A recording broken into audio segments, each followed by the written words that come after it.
right. Hello, everyone. This is my favorite part, watching that participant number increase. That is delightful. Welcome, everyone, to Skeptical Inquirer Presents. This is a series of live online presentations from experts who are devoted to advancing science over pseudoscience, media literacy over conspiracy theories, and of course, critical thinking over magical thinking. My name is Leanne Lord, and I am delighted to be your host. I am a stand up comedian, author, and CFI fellow and fellow Earth dweller, even on these dire days. It is a pleasure to be with you as we close out American Cheese Month, which is, of course, perfectly paired with National Hamburger Month. Tastes delicious, doesn't it? In case you were wondering, it is Father's Day in Germany, Mother's Day in Poland, and Independence Day in Guyana. Viva la Revolución. Now, before we get started, I have a few quick reminders. Number one, the Center for Inquiry's podcast, Point of Inquiry, is available wherever you get your podcasts, so please tune in. Two, there's no time like the present to get yourself a subscription to Skeptical Inquirer magazine. I believe the new issue is out. I think I just saw that in my mailbox, and it is available at skepticalinquirer.org. And three, if you do miss any of this presentation, it is being recorded and it will be available tomorrow for you to catch up, rewatch, and share. And of course, if you have any questions for our guests tonight, just type them into that Q&A box at the bottom of your screen, and we'll try to get to as many of them as we can. Now, I have to tell you, I am all in on tonight's presentation, calling bullshit the art of skepticism in a data-driven world. And not just because I get to say the word bullshit. I mean, that's cool, but not really the point. On one level, it's great that everything is quantifiable, but on the other hand, is it really though? I mean, it's easy to get inundated and intimidated by the numbers. That's what they count on, and that's where they get us. But don't believe the hype. The magic beans business is still alive and well, and we are drowning in digital snake oil. But tonight, we get a lifeline. Our speakers, our dynamic duo, if you will, are here to help us stand up to the statistics and get a handle on the algorithms. PhD not required. Carl Bergstrom, and I realize I did not ask him if I was going to pronounce his last name correctly. I hope I have. Yes. Is a professor, thank you, a professor of biology at the University of Washington and a faculty member at the UW Center for an Informed Public. He is trained in evolutionary biology, mathematical population genetics, and infectious disease epidemiology. What?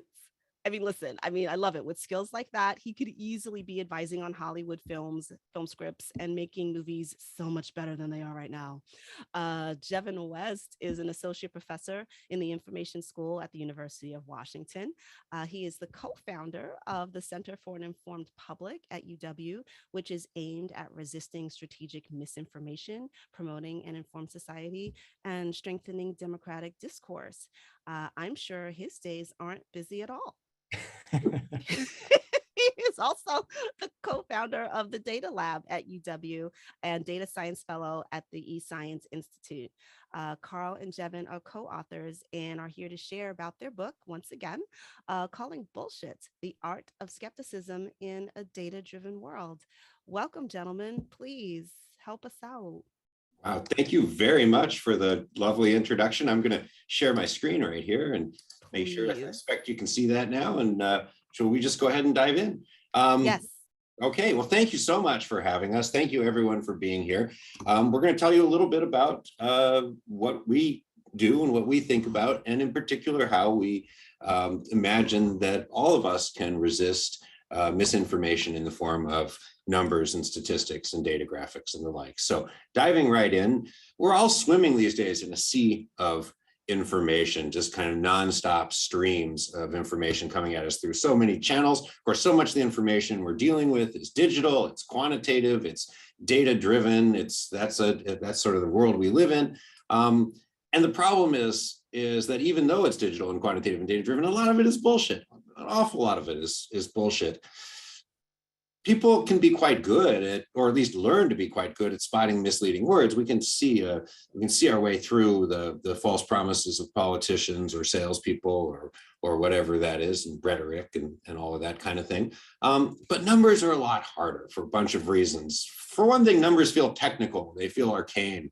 They feel scary to deal with. It's like, I don't have the expertise. I don't know how those algorithms work. I don't know what that stat is, whatever. Another thing is that numbers feel like they come straight from nature. If I kind of tell you something in words, it feels like it's sort of subjective. It's my opinion. It's fuzzy. But if I say, well, look, these are the numbers, people have this sense that the data don't lie. And so sometimes numbers feel like they're almost carrying divine authority. They're just absolute truths out there in the universe.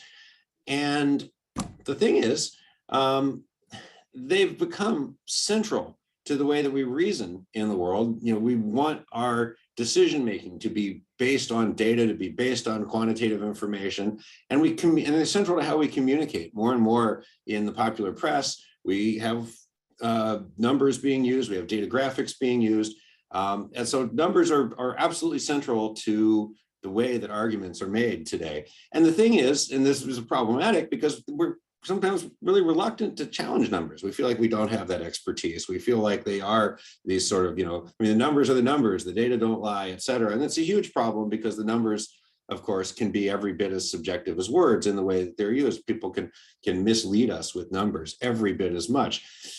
They can be used to sort of as almost weapons. People come to us and they say, well, like, look, here are the numbers, like you can't argue with this. And so if somebody's got those numbers and you don't have your own, you feel alone and you feel kind of helpless in the front of all of that. And so ultimately numbers are a form of power that often is used against us in the world. And what was really important to us was to help people understand what we can do about that. Are we painted into this sort of dead end where we have no alternative but to live in a world full of quantitative disinformation that we can't challenge? And fortunately, I think the answer is not at all. I think that you all know everything you already need to in order to be able to navigate our data-driven world. You don't have to have a PhD in statistics or mathematics or anything, data science, computer science, to see through pretty much all of the quantitative misinformation that's out there. And that was really the entire aim that Jevin and I brought when we started developing this course. Jevin? Yeah, so as Carl said, there's ways in which we can hoodwink each other. A lot of times it comes through language and rhetoric, but it's these numbers that we were seeing, these number arguments that we were seeing in our professional lives. Both of us review hundreds of peer-reviewed papers and grant applications, but also in our personal lives. I actually teach classes in data science and have sold for years to students the excitement around data science, but sometimes maybe I sold it a little bit too much because I found that a lot of our students, especially our engineering students, weren't questioning numbers and data and the statistical techniques that they were employing either in academic papers or in the industry jobs that they were landing afterwards enough. So we formed this class. We put up this website going against the rules of the university and getting approval first. We just put it up because it was so darn important, and it was the skills that we wanted to give our students, not just teach them how to use numbers to do the kind of work that they'll do outside the university, but to teach them how to question numbers. And that's the origin of this. We actually have a non-swear word version too, where we have a script that goes in anytime we add new content, it pulls it out, and then you have it's called callingbull.org. So we have a non-swear word version, and we talk to high schoolers and middle schoolers about it, but they love to use bullshit instead. So we formed this class, put it up. Next slide, sorry, Carl. And the cool thing is it's now being taught, or parts of it are being taught at many universities across the country, actually around the world. We've been approached by more than 100 universities, which is pretty exciting. Next slide. We also have a book. This is the book that's really not, it can be for graduate students, but this was an empowering book for the public. We didn't want this necessarily to be just for those with PhDs in computer science and statistics. We wanted this to be a tool set for anyone to call bullshit on when it comes to numbers. Next slide. And so we can't have a book or a class on bullshit if we don't have definitions. Well, at least that's how we think as academics. And so we've sort of molded and built a definition that this is, and it continues to evolve. But here's the sort of core part, and it builds off of others that have thought about this, like Harry Frankfurt and others who have thought about the philosophy of bullshit and definitions of bullshit for a long time. But here's our definition. We think that it involves language intended to, importantly, impress, overwhelm, or persuade, presented with a blatant disregard for truth or logical coherence or whatever information is actually being conveyed. So a liar actually knows the truth and sort of pushes you away, whereas a bullshitter doesn't really care about it. They're just trying to impress and grab your attention and overwhelm. Kind of like, social media platforms in general. They grab our attention, but don't really care about what they're presenting. Next slide. And so here's an example. This is a great example. Carl found this example by reading some notes from Sigmund Freud, and I think it's one of the best examples of bullshit. So at least from an in our world of academics. So I gave my fiancé, as it turns out. Yeah, so it's fun. Probably bullshitting someone as well. Anyway, keep going. Yeah, we could give the whole lecture probably layers and layers. So I gave my lecture yesterday despite a lack of preparation and spoke quite well and without hesitation, which I ascribed to the cocaine I had taken beforehand. I told about my discoveries in brain anatomy, all very difficult things that the audience certainly didn't understand. But all that matters is that they get the impression that I understand it. This is bullshit. This is like almost written for our definition. And this is the type of thing that we see, of course, in academia, but outside of academia as well. It was intended to impress, overwhelm, and persuade, presented with no regard for what information was actually being conveyed. Next slide. But it's more than just language and rhetoric. It's also these statistical figures, the data graphics, and other forms of presentation that are also there intended to impress. And that's sort of the core message that we have for today and sort of the core message from our book. Next slide. So, I mean, basically our attitude is that, yeah, there's a ton of bullshit out there. So much of it is in quantitative form, but we can all spot it. And it just takes building some basic habits of mind and a little bit of practice. And no problem, we've got it. So how do you do it? Of course, the book goes into this in detail, and in some ways it feels like that just scratches the surface. 1 hour talk is going to be shorter, but I wanted to try to sort of condense some of the core messages that we provide in the book and in the course that we teach. We teach 180 students every year here at the UW, which is an absolute delight.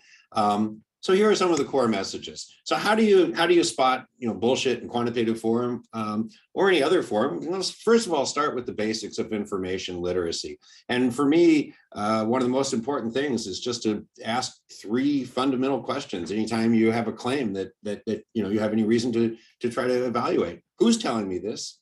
How do they know it? And what are they trying to sell me? And these are the sort of basic questions that any reporter would be asking. And there are questions, of course, to ask the moment you walk into a used car dealership or something like that. And just remember that the same thing should go for anything you see on your social media feed. People may not be trying to someone's always trying to sell you something. They may not be trying to sell you something for money, but they may be trying to sell you an idea. And this is closely related to an absolutely key idea about how we can read on the internet, which is to read laterally. And what that means is that when we're trying to evaluate a source, instead of taking a deep dive into that source, maybe there's an article you read about COVID, and it says something about long COVID, and you want to figure out whether you should believe it or not. Of course, you can take a deep dive and kind of study the arguments, but one of the most important things to do, and I think that's remarkably easy to do these days, is to read laterally, which is to figure out, well, who is telling me this? You can Google the name of the person who wrote it. What's that person do? What are their qualifications? What are their, what other kinds of interests do they seem to be representing? What is the nature of the publication that's putting it out? What do they do? What's their political leading, et cetera?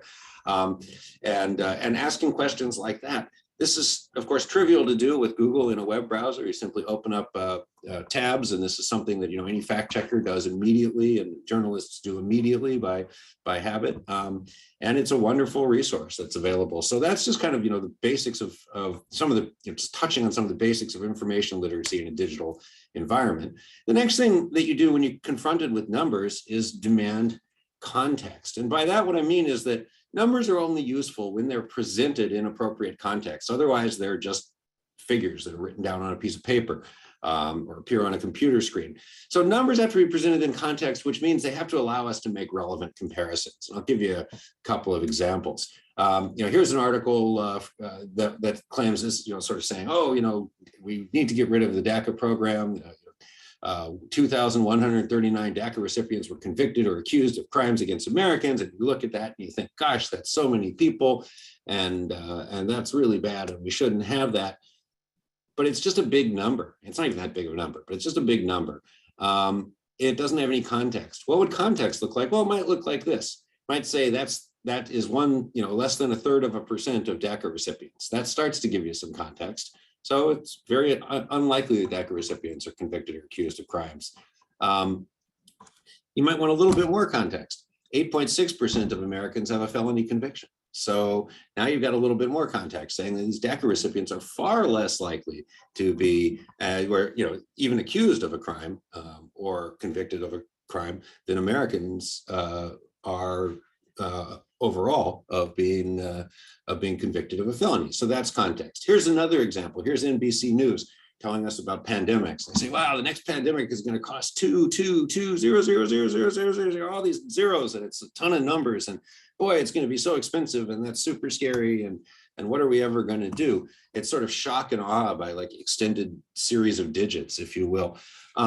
Again, they're not presenting you any context. What do I want by context? Well, first of all, we never write numbers like this if we're trying to communicate reasonably. That's $22.2 billion a year. So the first thing we could point out.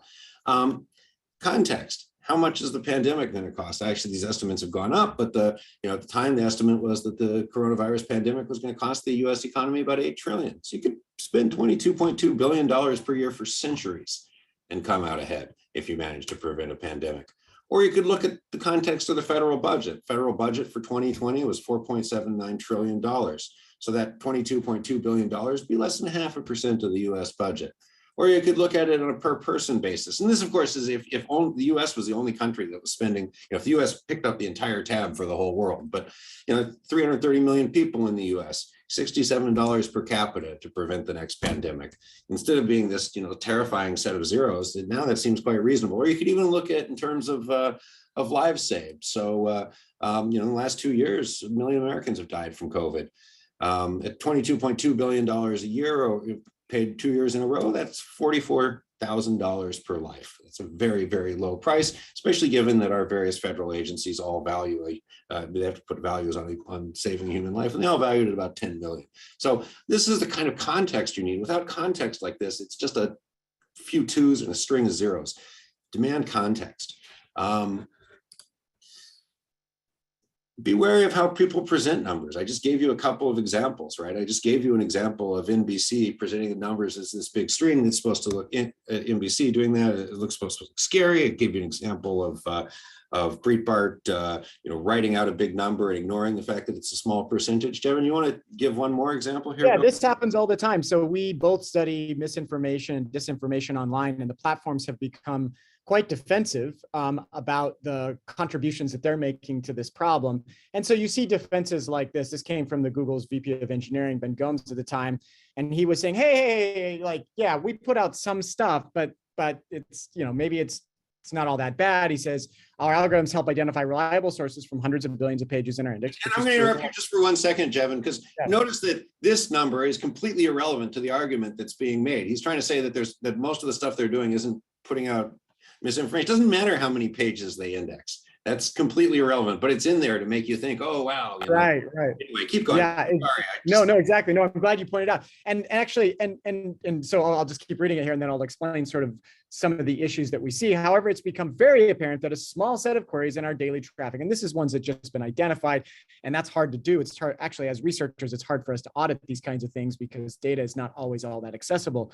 But let's just take this number for how they present. 0.25% have been returning. And so this looks really small. And we talk about the ways in which percentages can be used against or for arguments. And so these are really basic things that we want everyone to either learn, and many people learn them already, but even better, just become habits. So if you actually converted this into what's being delivered, and by the way, this includes all the content that's not just, this is the kind of content when you search for like a restaurant to go to that night, things that have nothing to do with really news related things. And so this number is, of course, being represented much smaller than it really actually is. But when you turn it into the number of the pieces of disinformation every day that are put out, 13 million pieces of disinformation every day, that tells a far different stories. And so we, as data consumers, we need to be constantly moving back and forth with percentages and absolutes. We need to be asking, where did those numbers come from, et cetera, and just creating these habits of mind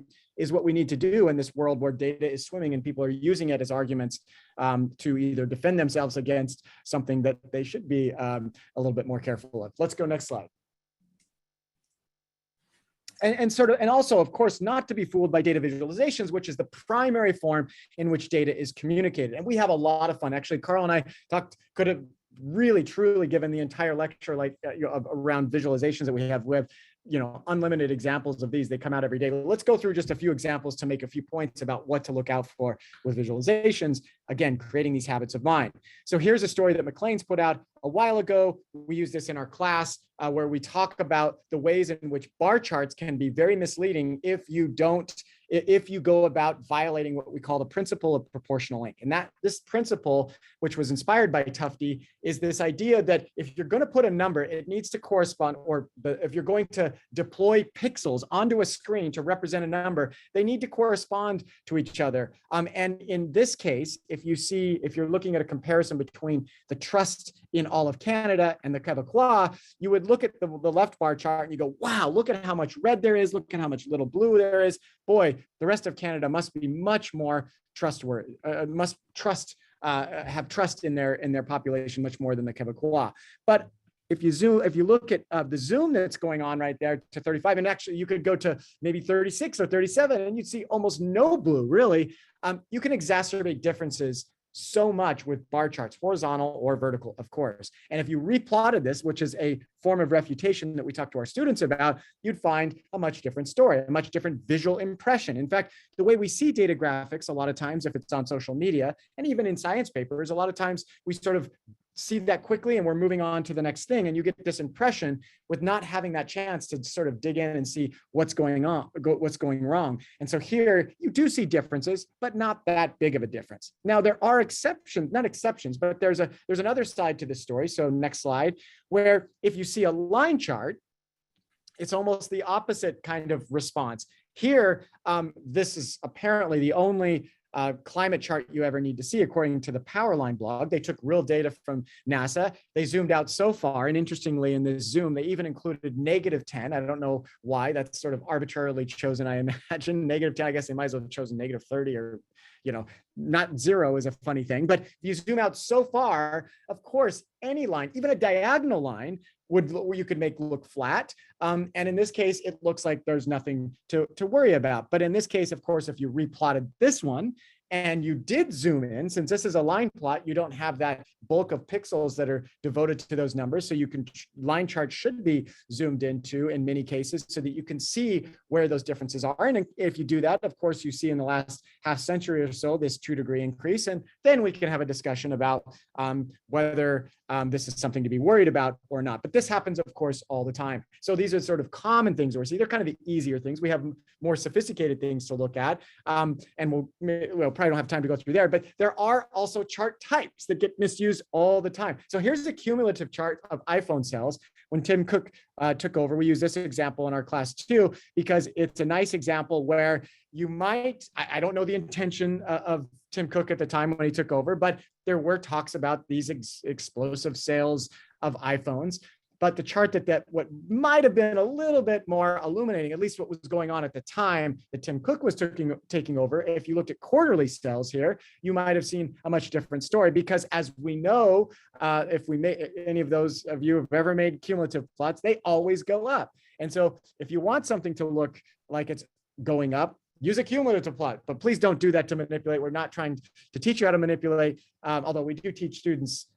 We have some exercises where they do some manipulation just so they become more aware of those manipulations that are thrown at them. But we see this, of course, coming out of our government circles. So next slide, this was a slide that was a cumulative plot of supposed increased COVID testing in the US. But if you look closely enough, you see that those differences from one day to the next were not explosively growing. In fact, that was not a chart you'd want to put up if you had a discerning information consumer, a data consumer that saw that as a cumulative chart and saw that that's actually not something you want to be bragging about. So watch out for those cumulative plots, but it's not just, of course, the Trump administration. We see it out of the current administration, these kinds of plots that come out too. This was a recent plot that came out of the Biden administration's group looking at America's massive economic growth. And you see this on the right. You see this large white bar here on the right and these smaller, like undulating yellow bars to the left of it. Wow, 2021, 5.7% increase, which is good. But if you look closely at the y-axis on the left, you see that the grid lines, for whatever reason, at the very top were spread apart. So anything that rises to that level will get a spread and look like it's growing even more. And of course, before that, the grid lines were only 1.1 unit apart. They didn't even need to cheat on this. There was a big increase at that time. Don't need to do that. But what you do need to do as an information consumer, of course, is watch out for these kinds of things. And there's a whole suite of other things, but just to sort of give you a flavor of the kinds of things that you need to create this habit of when looking at quantitative visual explanations. Carl, you wanted to show the next one? I have one more, but I think, I think one of the most important points here is just that we think about, if you think, oh, well, the data don't lie, and then you sort of think, well, there's a right way to plot the data. And so then you think that data graphics don't lie. Even if data graphics are actually showing the true numbers, the designer of a data graphic has enormous power to influence the way that you feel about those numbers and the story that you take away from them. And so to be very aware of that when you're looking at data graphics, and kind of know what to look for. And so this is, we've just given you a few little examples here. And actually just build up practice, please, Jeff. And just one thing about data doesn't lie. You're going to hear this even today in 2022 from, there was a podcast I was recently on in Australia. The podcast right before me was from a major company. I won't name them right now.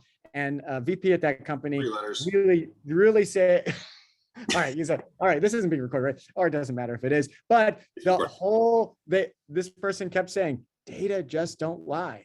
Oh, was I excited to be on the next podcast after that. But anyway, okay, let's. Okay, yeah. So the next example I have is actually, a kind of sobering one in context of recent events. I decided I wanted to include it anyway and think about it a little bit. So this is a graph of murders committed using firearms in Florida after Florida enacted its stand your ground law, allowing people to use deadly force with no duty to retreat. In order to protect their homes and property. And so you look at it, and it seems to be telling sort of a story that suggests, just looking at it quickly, you say, well, they enacted this stand your ground law, and then this line drops. And so you might think, well, that's a good thing. But if you look closely, look what's going on over here on the vertical axis. This vertical axis is going down. And so with this drop actually corresponds to an increase in the number of murders, a drastic one. And I'm not saying that was causal one way or the other, I don't know. But the graph certainly gives a misleading impression. And if you regraph it in the way that we normally would, it would look something like this, which again, tells you a very different story. The data designer has a lot of power to affect the way that you think about what's going on. Now, this came out from Reuters. Everyone I know who sees this thinks that this is some kind of NRA propaganda or something like that. And that brings me to what I think is a really important message about all of this. When you're calling bullshit on people, when you're spotting bullshit, thinking about bullshit, this is so-called Hanlon's razor. The Hanlon's razor says, never ascribe to malice what can be adequately explained by incompetence. And Jevin and I add to that because we've made our share of mistakes and like to believe that we're not incompetent, but rather just people that are human and prone to making understandable mistakes. So we'd say, well, never ascribe to incompetence what could be an understandable mistake. And Hanlon's razor turns out to cut quite cleanly in this particular example. The designer of this graph was challenged about it, and she explained later that she hadn't been trying to deceive anyone. She'd been inspired by this graph shown at left from which was illustrating the death toll in Iraq of both coalition troop deaths and civilian deaths. And so what she'd been thinking was, well, birders are bad things. So if you have more of them, you should go down because that's bad. One thing we do in the class that makes a very interesting discussion is to talk about why the graph on the left is a successful graph that doesn't confuse people, and why the graph on the right is unsuccessful. But in this case, it was not. There was no malice. There was no attempt at propaganda. It was a mistake, and you can decide whether you think it's incompetence or an understandable mistake. But it was a mistake. Most importantly, and this is sort of, this is what we're going to talk about for the rest of the lecture. Most importantly, so we've talked about, demanding context, being careful with what people do with numbers, looking at data graphics, basic information literacy. Most importantly, ask questions. And the thing is we're often really reluctant to ask questions about numbers, particularly if they're the output of statistical algorithms or something like that, because we feel like we don't have the background. We don't remember what a multivariate regression is, or we never learned, or Jevin's always talking about these computer science algorithms I don't know what are, and that he teaches in his classes. And it'd be really tempting to say, well, I can't really comment on that at all. But what we teach our students to do, and what I think is a really, really powerful thinking tool, is to use what we describe as the black box schema, which I'll show you now. The black box schema works like this. And pretty much anytime you have a statistical analysis or like a data, or like a machine learning algorithm or something like that, you start out with some data, and that data gets put into some mathematical or computational machinery, the algorithm, the statistical calculations, whatever it is. Let's think about that as a black box. Out of that black box comes some output, the results of doing these calculations, the statistical findings, the results of running the algorithm. And then you give that output an interpretation. And here's the thing, even if you don't, just black box all that mathematical stuff, because even if you don't know what's going on, even if you don't know how all that works, you can almost always spot a bullshit claim, because the bullshit, with a small number of exceptions, is almost never in the black box. The bullshit's almost always outside of the black box. It's in the choice of data that gets put into the black box, or it's in the way that people take the results of some analysis and interpret them. And so rather than being intimidated by the fact that something is done using these fancy techniques, you can just imagine that being in a black box that you don't have to worry about, and you can ask questions outside of the black box. And we'll give you 3 examples to sort of close out the talk of how you can do that. So let's start with the first example. Someone says that AI does a thing. Is it really doing what it's supposed to or not? Well, consider the training data. Jevin, you want to take people through this one? Yeah, I'll take this. And actually, I'm sitting in a hotel room right now because I'm at a conference. I'm at one of the largest software conferences in the world. And actually, I talked to many of them about this example that I'll show you, because it's been around a little while now, but there are many other examples that have followed from this. And a lot of times computer scientists do things because they just want to see if they can do that, but then forget about, asking, where did the data come from? How could the machine, just like humans, get fooled by data? And it comes to bite them. And I'm in that community. So I'm in that, I've been bitten before too by this as well. But this one was especially egregious. This was a paper that was published on the archive several years ago by a reputable computer science department and group. And their claim in the paper was that they could use some of the new current machine learning algorithms, so computer vision in this case, to look at an image and tell whether someone was a criminal or not. That's a pretty amazing task if a machine can do that. Also very scary, and harkens back to the next slide, to some of these, Orwellian kinds of books and stories that have landed into movies. And it bothered Carl and me as well when we saw this come out. And this one harkens back to some of, next slide, to some of the pseudoscience that was developed by a guy named Cesar Lombroso, who was one of the sort of founders of the field of criminology. And, he'd done some legitimate things at that time, but he ended his career, unfortunately, claiming to be able to look at a person's morphological features, look at their face, and be able to tell whether they had predilection to do crime or not. Fortunately, it was debunked. It took several decades. It was debunked, but it's found its way back into mostly the computer science world, because again, it's a lot of times it's a field of showing, hey, look what I can do with these new technologies. And so let's look at what the paper looked at. And by the way, I'm going to use this black box schema. We won't look at any of the black box, the algorithms that are used. And actually, it turns out quite effective for a lot of the reviews that I've done. Tons and tons of reviews of papers over my many years in science, and almost always, not always, sometimes there's something wrong with the black box. Very often, it's the data input or it's the interpretation of the output that really is the problem with the paper. So here's what they did. So they showed these images. They didn't show much of the training data, but this is what we got in the paper. They took a set of images, which were not even convicted criminals, but these were sort of government mugshots of individuals that were accused of crime. And then another set of images were from kind of advertise, like a LinkedIn kind of website. They don't have LinkedIn in China, but this was a place that you would advertise yourself. These were going to be the non-criminals. So you have a training set. Now you have two groups that have kind of, been labeled supposedly, that you have criminals in one and non-criminals in another. Next slide. And if you look at the paper, it has something that's almost rewritten, not verbatim, but in almost the same exact way in many, many papers out there. And it usually says something like this: unlike a human examiner, a computer vision algorithm has absolutely no subjective baggages, no emotions, no biases whatsoever due to past experience, race, religion, political doctrine, etc. They don't get bad sleep, nothing. Now, that's true if there was no linked to the data. That's true. Well, actually, no, there are algorithms that have actually literal biases baked in. But even if it's an algorithm that doesn't have, a feature that's, a bias feature, once you pull in that data, now you've got all of these biases baked in. So this, of course, is bullshit. These algorithms aren't free of this. Next slide. And if you look at the paper and you look at what the distinguishing feature was, it was an angle between the nose and the sort of outer corners of the mouth. And there was this row, which was the curvature of the mouth, that was the distinguishing quality. And of course, if we pause for a second, and we don't have time because we want to jump into those great questions that are coming in that I'm looking at in the chat. What they had essentially done is built a smile detector.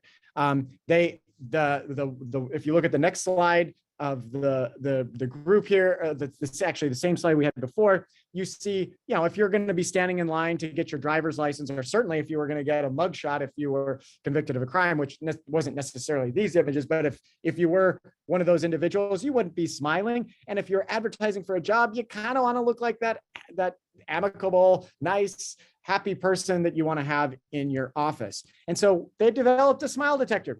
Not so interesting in nowadays, maybe 20 years ago, it would have been interesting, but that's all we needed here. We used the black box schema. We didn't even look at the algorithms used for this to find a major, major problem. Next slide. So yeah, this is just essentially those images. These are composite images that are created from the criminals and the non-criminals, and you can see what these weighting factors are. But the main point is that the distinguisher was that the one set of images had smilers and one didn't. Next example. Yeah, so you've already said this, Jevin, we don't even need to repeat it, but this is just an example. Jevin never opened the black box, just looked at the data and said, oh, well, what ended up being the problem was that the non-criminals and criminals had their faces drawn from two different kinds of IDs. And the main difference there was smiles, and the algorithm picked it right up. We see that in so many other places. For example, most recently, we're seeing it a lot as we try to move toward machine learning to read radiological images. But that's a whole nother talk and a whole nother story. Interesting, though. Next thing I want to talk about is, and I'll keep this short, is to look out for what we call selection bias, which is just, kind of obviously a fancy way of saying that what you see depends on where you look. So suppose I want to know about the state of marriage in America, and I go to Facebook, and it's always fun to kind of use autocomplete to sort of see what people are typing places. So I go on Facebook, say my husband is, and I get these glowing picture of marriage in America. My best friend, my life, awesome, my everything, the best, my love, my best friend, wonderful. But what you see depends on where you look, because if I go to Google, My husband is mean, addicted to porn, depressed, selfish. Now he's the best. He's missing. He's lazy, amazing, boring, dope, which I guess is better than a dope. But we see a really different picture, right? What you see depends on where you look. And if I had tried to, make some claims about sociology in America or something based on looking at in a place where people go to brag about their lives versus a place where people go to maybe get suggestions about what to do about their problems, or at least feel like a computer is commiserating with them, I'm going to get really different answers. This comes out all the time in scientific examples. We talk about this a ton in the class. I'm just going to give you one little simple example. So the definition of selection bias. This is what happens when you're kind of trying to do a study, but the people that you sample differ systematically from the population at large in respect to the question that you're trying to ask. So I'll just give you one example here. These dentists thought they discovered that, this was in maybe May of 2020, thought they discovered that masks were really terrible for dental hygiene. And then they sort of went on the talk show circuit and so forth. And what was their evidence? Well, their evidence was they compared the patients who came into their office in January and February of 2020, before people started wearing masks. They were in New York City. And the people who were coming into their office in January and February just had, little minor fillings, or they needed tooth cleaning, or maybe a broken filling or something like that. Not really serious medical issues. Then they compared those to the people who came in April after 2 months of wearing masks. After 2 months of wearing masks in New York City, the people coming into the dentist's office had all kinds of severe problems: bad gum infections, needed root canals, teeth that had to be extracted, all kinds of really terrible problems. And so they said, well, what changed? Obviously, they've been wearing masks for 2 months. This is going to be a national health disaster. Of course, they forgot about the selection bias. These populations coming into the dentist's office before a pandemic, when you're just going in for routine care, and during the middle of a pandemic, when the last thing you want to do is go out in public, especially not to a dentist's office, are completely different. The only reason you go to the dentist's office in April of 2020 in New York City is because you're in severe pain and have a really bad problem, dental problem that needs immediate redress. So they missed out on the fact that there was this selection bias, either intentionally or accidentally, and came up with a story that, of course, is completely misleading. Masks don't have any have any negative problems associated with dental hygiene, to the best of any of our knowledge. They just weren't thinking clearly about what the populations they were sampling were like. So here again, we've done the same sort of thing. We didn't look in the black box. I didn't talk to you about the algorithms that these, the statistics that got run on any of these data. We just thought about what are the data, and the data, in this case, the data sets are completely different. We've got people going to the dentist during a normal time for routine work, compared to people going to a dentist when nobody wants to go out. As everyone's very scared of COVID in April 2020. And so you can't make an even comparison there. So again, we don't have to look at the stats to see the problem. We can just use some logic and think about the data. And then finally, let's talk a little bit about distinguishing correlation from causation. I mean, everyone hears this, right? Correlation doesn't imply causation, and we're all used to this. It's just such an important thing to just always be aware of. For example, there's a tight correlation between the number of drowning deaths in America over time and the ice cream sales, right? And we all know that this isn't that ice cream sales are like causing drowning deaths. It's just that both happen mostly in the summer. And so we end up seeing a correlation there. So with those kinds of correlations, that's fairly obvious. We get into the sort of medical literature and things, it may be a little less obvious what's going on. This was a coronavirus paper that was reported on in Forbes, and it said this sort of shocking, and bald men are at higher risk of severe coronavirus symptoms. What they'd found was that there was the data actually just showed a correlation between baldness and COVID risk. And the authors of this paper, which was published in a reasonable dermatological journal, hypothesized that there was an endocrine involvement in COVID pathogenesis. So there's certain things about your endocrine system that both make you more likely to have male pattern baldness and put you at higher risk to COVID. And they've got a whole complicated, look at this complicated sort of flow chart mechanism of how all of these different receptors interact and cause you to have male pattern baldness, and also upregulate that the ACE2 receptor that COVID uses, SARS-CoV-2 uses to get into your cells. And so there's this whole story here, which, you know, might seem kind of compelling. And then Forbes had to run a retraction because they hadn't thought carefully about what was going on. Update: this piece has been clarified to note that the study did not control for age, which is a risk factor for hair loss and severe COVID. So they found this correlation, and then they made up this whole story about endocrine involvement as a causal story, noticing that, but forgot about the fact that there was this much more important variable, that old people are at much more severe risk for COVID and much more likely to be bald. So this was sort of an example where a correlation causation thing got quite silly. Jevin, you want to give us our last example? Yeah, this is the last thing, because you see it all the time. When you talk about health information, it's low-hanging fruit in the calling bullshit world. So yeah, I feel a little cheap in giving this example, but it's there all the time, and we need to be on the lookout. We need to train our friends and family and neighbors about these things.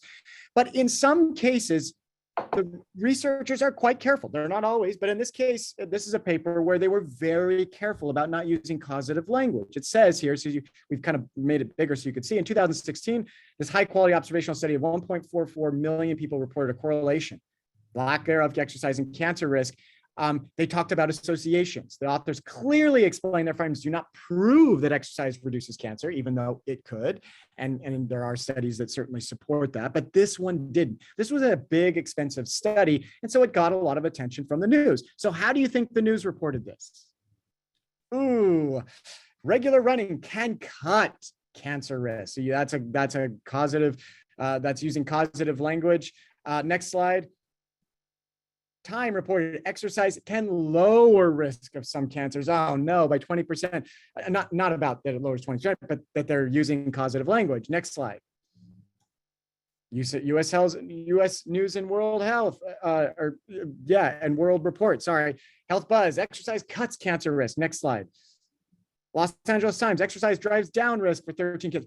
We could go on and on. The point is, this happens all the time. It happens especially around health news. In fact, there was a study published in PLOS ONE that looked at like the 50 most shared of all time. A third of those misattributed correlation for causation, the reverse of that, by the authors themselves. Half of them actually misattributed by the science journalist articles. And that's at least understandable, given that a third of them were mistakenly written by the researchers themselves. This is hard, but it's something we need to be on the lookout for, especially in this group that's listening right now, that's more discerning, especially of science information out there. So this is another one of those things to be on the lookout. Next slide.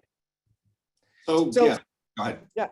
Yeah, so this is one of those tools that we talk about, this black box schema, which is useful when someone throws a complicated analysis, throws out numbers, said that they ran some sophisticated analysis or ran some new cutting edge machine learning algorithm on data, and they got this result. Well, don't be intimidated by that. You can ask, where did the data come from? Talk about the data, talk about the output of that data and the interpretation, and you'll, at least if I'm predicting, you'll be quite successful in being able to see where some of the problems exist. And that's what you just did, by the way, just to kind of know, what our first two examples, we were questioning the data. And then with this correlation causation example, the output was a correlation. The interpretation was that it was causal. And Jevin said, well, wait a minute, there's no reason to do that. Why is that being misreported in the literature? And we find this everywhere. Okay, so Jevin, you want to summarize for us? Yeah, so this is summary, and then I can't wait to jump into the questions. I hope you're willing to hang out longer, because those questions those are ones we will dig into for sure. But here's the main take home. More than ever, people use numbers in an effort to bullshit us. And it's not that numbers are bad. Again, science has been so successful because it's relentlessly empirical. They're good in many ways, but because they become so prevalent, we need to also question those and not let those just fly by with a free pass. You can fight back. It doesn't require sophisticated or PhDs in computer science and statistics. That helps, but you don't have to have it at all. Use basic information literacy, demand context, be wary, look out for misleading data visualizations, et cetera. And you don't need to be an expert to just simply ask questions. Use the black box schema as one way, but even just interrogating them in in any way starts to force the presenter of that data argument to have to explain what they're seeing. So those are the main take homes. It can be sometimes life or death, especially when it comes to like the pandemic where we see data everywhere. So take back that power from numbers. You can hold that power. So hopefully that's like, it's almost like a motivational speech, Carl, we're giving, but I think it really is. And it's something that we're always trying to build habit into what we do, and hopefully others will do as well. So that's it. And I think we can jump to some of those questions if that sounds okay with all of you. Thank you all so much. Great. That sounds great. Gentlemen, thank you so much. I've learned a great deal, which is really why I love doing this. I literally learn on the job, which is fantastic. I mean, I feel if we got nothing else, just that information literacy, those 4 points, like who is telling this? How do they know? What are they trying to sell me? Because it's Instagram. I'm on Instagram all the time. Someone's always trying to sell me something. They are. And not always a thing. You're right. An idea as well. And not just ask for, but demand context. I really like that. But unfortunately, this entire little 4-question thing would kill internet dating. It just would. Tinder totally gone. And my personal takeaway, I'm going to stop running immediately. And I'm going to call my dentist. There you go. And make an appointment. I think I'm a little late, maybe by 3 years. Yeah. But we do have some really good questions. I'm gonna start with a really easy one. What's with the crow? What's with the crow? Okay. I love crows, and that's just a personal thing. And so I'm always taking pictures of them. And I kind of think of them as wise and benevolent. And so here they are providing wise and benevolent advice. I love it. I actually just rewatched that episode of The Big Bang Theory where someone is trying to get funding for their study of crows. And she's like, you don't understand. They plot, they remember, they're vengeful. I need my grant money to study them or they're going to get me.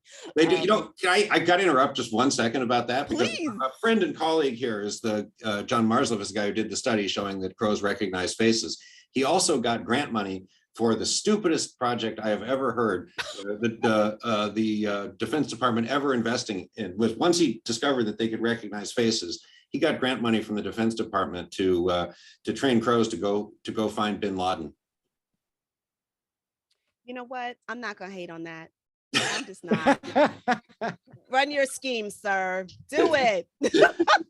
Oh wait, that's my tax dollars. No, don't do it. Okay, I have someone here, Mark Molding. My goodness, I don't know how your fingers got all these words in this tiny little box, and so much so that I'm going to put my glasses on. But these are some really thoughtful points here, and yes, Mark, you are absolutely correct.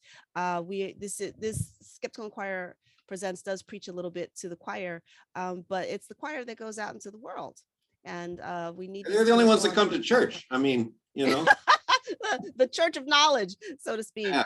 But they want to know what's he wants to know several questions here. What is the audience for the book, for the courses, and is the audience the main problem? Is that audience the main problem facing the country, or are these just sort of the foot soldiers, perhaps, for getting out the good word?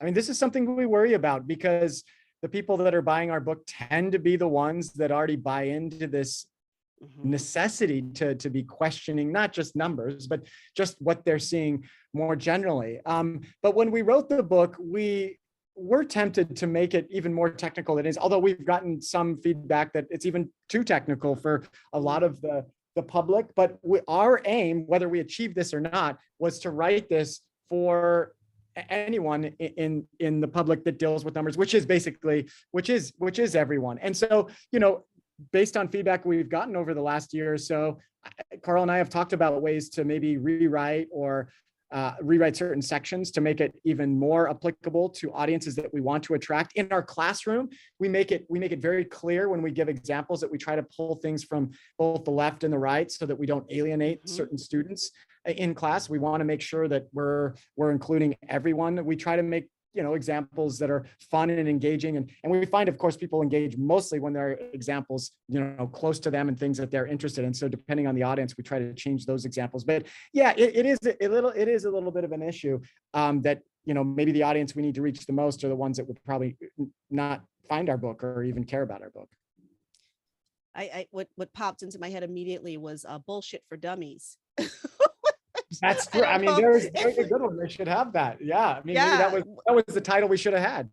Well, that there's volume 2. There's volume 2 because there's there's a never ending raft of bullshits to contend with. There a couple more questions here, quite a few more.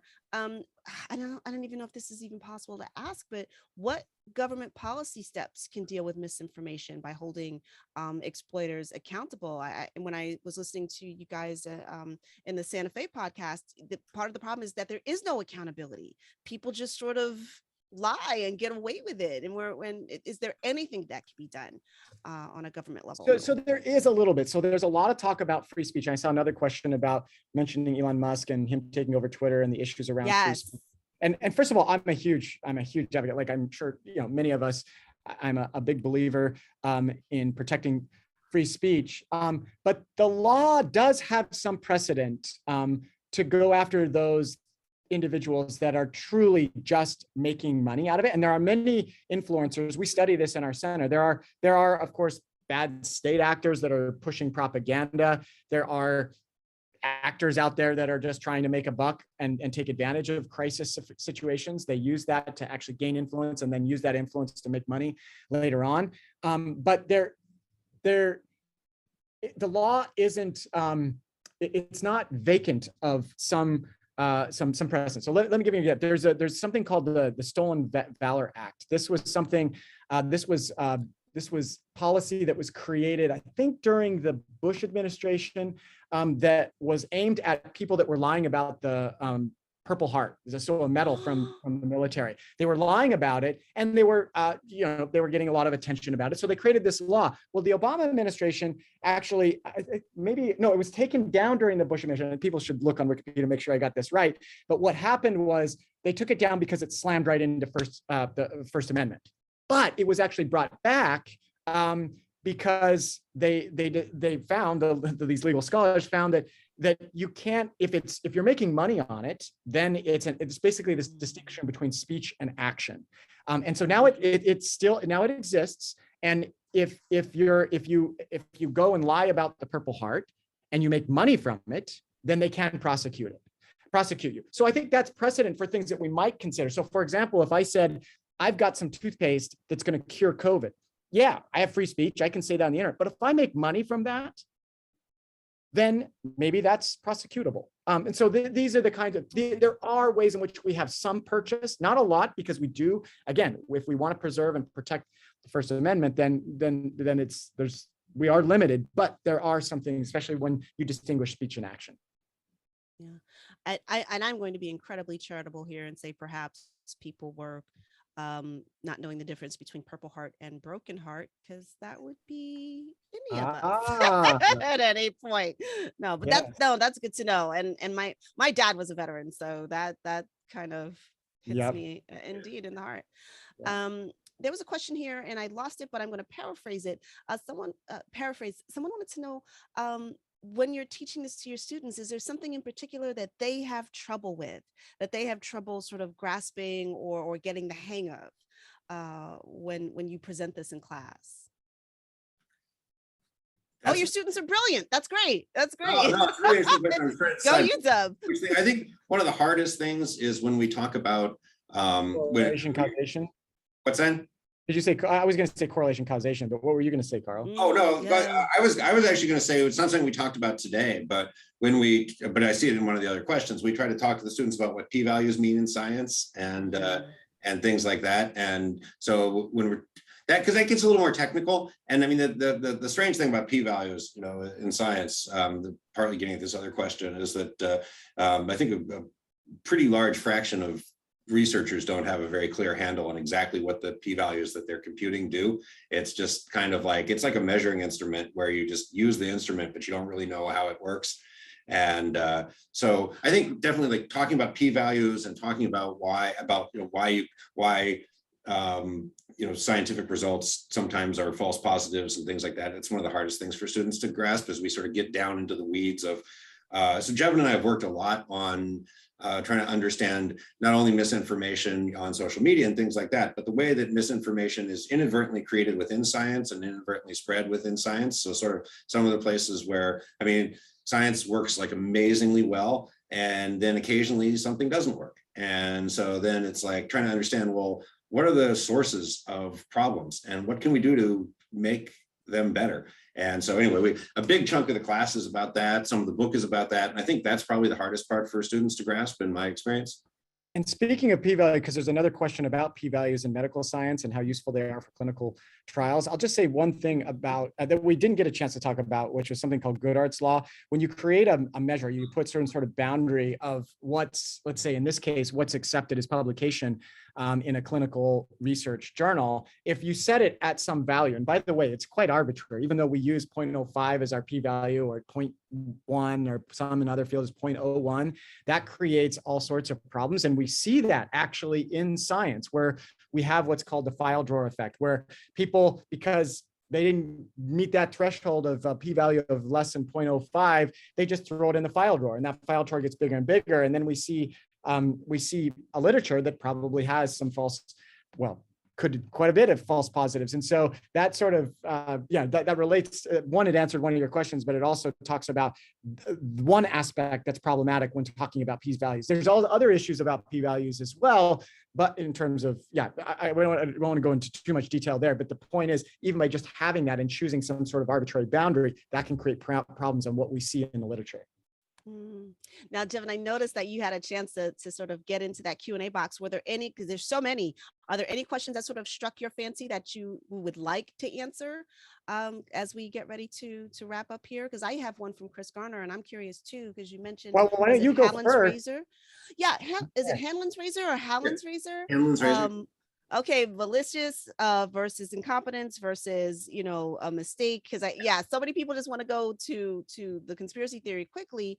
The question from Chris is that, do you find that most data manipulation is malicious or unintentional?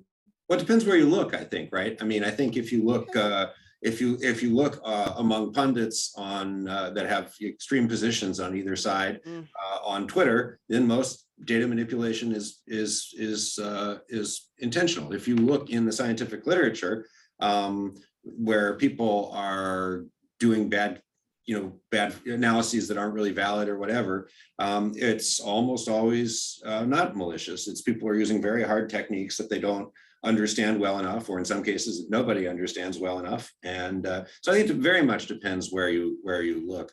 I guess that's probably where I agree. And actually, we use a lot of software nowadays to create these data visualizations. In the olden days, you had to write it, draw it, and then it took longer to do, and maybe you'd find the mistakes. But we have software that just auto scales and creates colors for it. And so I think a lot of mistakes are also created by the software or the user of that software. And I'm victim of it. Many people are victim. Our government has been victim of it throughout the pandemic. And so I think, it's hard to quantify, but, given just my own perusing of the kinds of things I see in my professional and personal life, I think a lot of them are honest, except for those situations that Carl had mentioned, where that people have an agenda.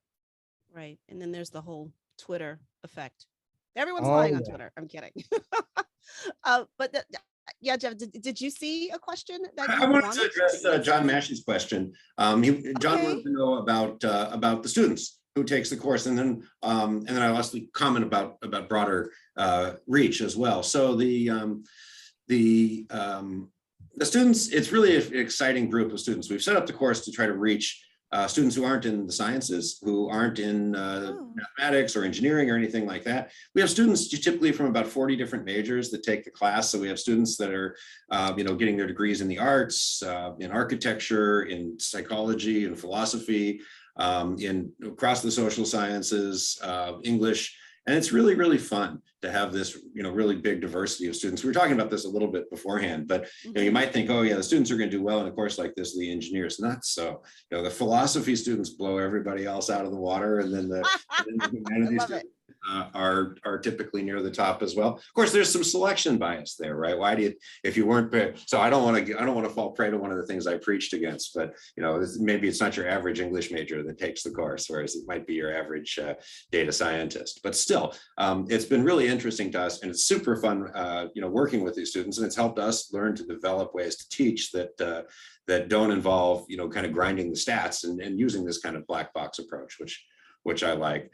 I just wanted to also mention, I think that this whole issue of sort of, preaching to the choir is something that really does trouble me a lot. I've spent the last 2 years working with a group of educators and scientists to think about what science education needs to be like for the disinformation age. And the way that I describe it, or kind of what the report we've put together is that, well, in 1957 or something, the Soviets launched Sputnik. We saw this as this huge threat, and the U.S. dumped an enormous amount of resources into science education in this country to create a set of a small cadre, large but small as a fraction of our population, cadre of people who were sort of well-trained insiders who could be the scientists and technologists for our country. And this has, of course, been enormously productive in terms of spurring science in the United States and so forth. Now we've got this disinformation threat. We've seen what it can do, during COVID, for example, and we have yet to mount a similar response. When we do mount a response, if we do mount a response, it can't be to train a cadre of insiders, a small cadre of insiders. It has to be to make everybody in the country what I would call a competent outsider. You're not a scientist necessarily, but you're able to understand enough about how science works, about the social processes of science, which we never teach in the classroom. We always teach the facts that got discovered. We never teach like, well, how does kind of science actually work? If we teach it, we teach some sort of, frankly, bullshit, Baconian or folk Popperian, caricature of what science is. We don't really teach people what science actually works like. So people have no idea, why science should be trusted, what it means to have expertise, what scientific consensus means, what it's good for, what it's not good for, all of these kinds of things. Basically, people don't have a good sense of like what can be believed, what can't be believed, and why is science credible in the first place. And so what we think we have to do is change science education fundamentally, and this is going to have to happen at the K-12 level, not at colleges, so that people understand enough that they can figure out why, that there actually is a consensus of scientists who thinks that vaccines are safe. That is a strong scientific consensus. And why should they believe that scientific consensus? It's not a mass conspiracy. It's not a mass, delusion. It's something that has been formed by this social process that's been challenged, repeatedly tested, more than almost anything else in medicine, and subject to so many layers of scrutiny and often kind of, competition and antagonism that once you get to that point, it's a very, very credible final result. Anyway, that's just kind of a big picture of like where I want to go with this. You're right, writing a book for people that like to read books about these kinds of things, but it's not going to change the way that our society thinks about reasoning from evidence. We need a lot of work here. Yeah, so sorry, I'll get off. And a lot of the good work is coming from the Skeptical Inquirer. I mean, for a long time, well before we wrote this book, and the people that have joined today, thank you so much for joining, because we need us all to become, proselytizers of better reasoning, and we need it more than ever, I think, today. Absolutely. Well, Carl and Jevin, I am sorry to keep you, past the hour, but I do thank you. I thank you for your presentation and your willingness to get in there and answer questions. And I wish we had another hour, perhaps we can invite you back. But thank you so much. And I just want to remind the audience that if you missed anything, a recording of this will be available tomorrow at skepticalinquirer.org. And as always, my thanks to you guys for doing this. My thanks to Skeptical Political Inquirer, the Center for Inquiry, our producing team, Mike and Alice. Thank you so much for being behind the scenes and putting this all together. My name is Leanne Lord, and thank you very much. And good night, everyone. Thank you, Good night, Leanne. guys. Thanks a Thanks lot. so Yeah, much. that's really fun. Thanks.